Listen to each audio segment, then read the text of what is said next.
Okay, before we dive in, let's talk a little bit about kind of where we are. You might remember that at various points in this class, I've said that we're kind of following music sort of in a linear way through time.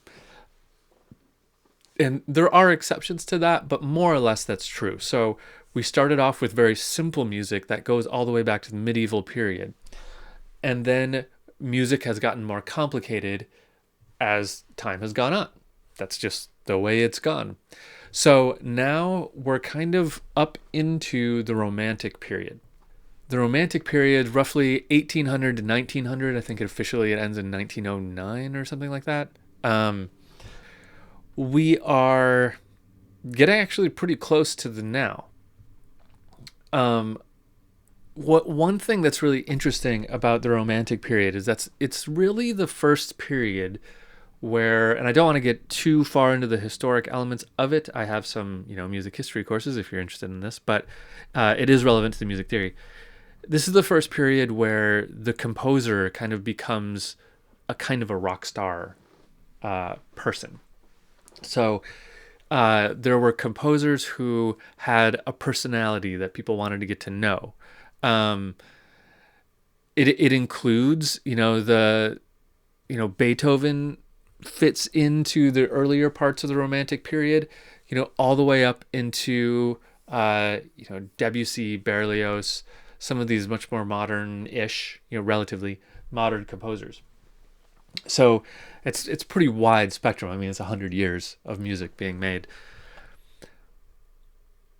So we get these personalities that emerge where people wanted to interact with the composers, whereas before, in the days of like Bach and things, Bach was in his day kind of famous for being brilliant, but also, I mean, he was like a church employee, like he worked for the church and he wrote music.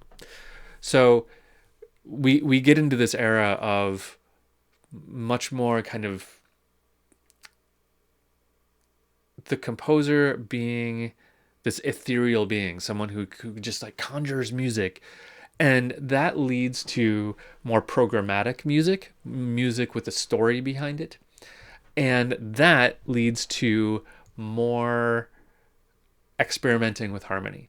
People trying to say, how can I use harmony to represent madness, right? It's going to be chromatic chords all over the place and things are just going to be going crazy. So there is a lot of that. There was also kind of a deep intellectual movement around the Romantic period related to the Industrial Revolution. So you get elements of industry working their way in, mechanics, machines. We see that even more in the 20th century, especially the earlier part of the 20th century. There's a real kind of convergence around 1920, 1930, where the end of the Romantic and the early 20th century merge, and you get like a lot of music that incorporates like machine sounds and like repetitive things. We'll talk more about that when we get into the 20th century, if we get there, which we probably will.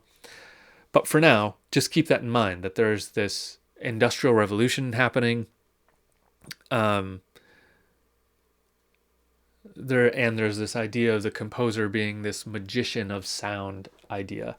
And that's leading composers to really push the envelope. Push it to where? That is the subject of our very next video. And let's go there now and talk about chromaticism.